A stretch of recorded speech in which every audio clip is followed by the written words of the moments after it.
রাতের বেলায় দুইটা আলামত হলো সফলতার লক্ষণ। আপনার সাথে যদি রাতে এই দুইটা জিনিস ঘটে, আপনি বুঝবেন এটা হয়তো আল্লাহর পক্ষ থেকে কোনো বার্তা বা ইঙ্গিত হতে পারে। গুরুত্বপূর্ণ বিষয়, আমরা অনেক সময় এটা এড়িয়ে চলে যাই, কিন্তু এটা খুব জরুরি একটা আলামত বহন করে। তার মধ্যে এক নাম্বার হচ্ছে, রাতের বেলায় যদি আপনার এমন হয় যে প্রায় রাতেই আপনি খুব ভালো ভালো স্বপ্ন দেখছেন, খুব পজিটিভ স্বপ্ন দেখছেন, কাবা ঘর জিয়ারত করছেন, অথবা বিদেশ সফর করছেন, অথবা কোরআন পড়ছেন, নামাজ পড়ছেন, অথবা ইসলামের কোনো জিনিস দেখছেন, অথবা এমন কিছু দেখছেন যেটা ভালো আলামত বহন করে, এরকম কোনো স্বপ্ন, এটা বুঝবেন এটা সফলতার আলামত হতে পারে। কেননা ভালো স্বপ্ন আল্লাহ এমনি এমনি দেখায় না, এটা একটা গুড সাইন।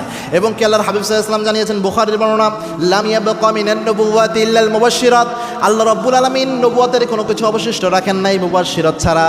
সাহাবা একরাম রাসূলকে প্রশ্ন করলেন, ইয়া রাসূলুল্লাহ, মুবাশশিরাত জিনিসটা আবার কি?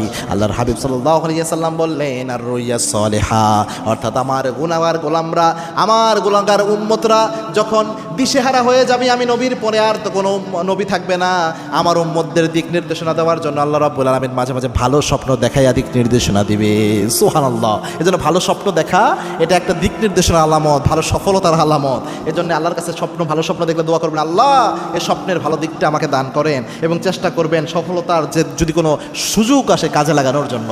দুই নাম্বার হচ্ছে, যদি দেখেন প্রায় রাতেই আপনার অটোমেটিক্যালি ঘুম ভেঙে যাচ্ছে রাতের বেলায়, বুঝবেন এটা আলামত, ভালো আলামত। কেননা আল্লাহ একটা হাদিস এমন পাওয়া যায়, আল্লাহ যখন কোনো বান্দাকে ভালোবাসে তাকে ইবাদত করার সুযোগ করে দেয়, সে যে আল্লাহওয়ালা হবে এরকম পরিবেশ পরিস্থিতি আল্লাহ তার সহজ করে দেয়। রাতের বেলায় যে ঘুম ভেঙে যায়, এটা তো তাহাজ্জুদের সময়, আল্লাহ চায় আপনি ওই সময় যেন সেজদা দিয়ে আল্লাহর কাছে চেয়ে আপনার ভাগ্যটাকে পরিবর্তন করে ফেলতে পারেন, আল্লাহর কাছে জীবনের জন্য চাইতে পারেন। এই জন্য আল্লাহ রাতের বেলায় আপনার ঘুম ভাঙিয়ে দেয়।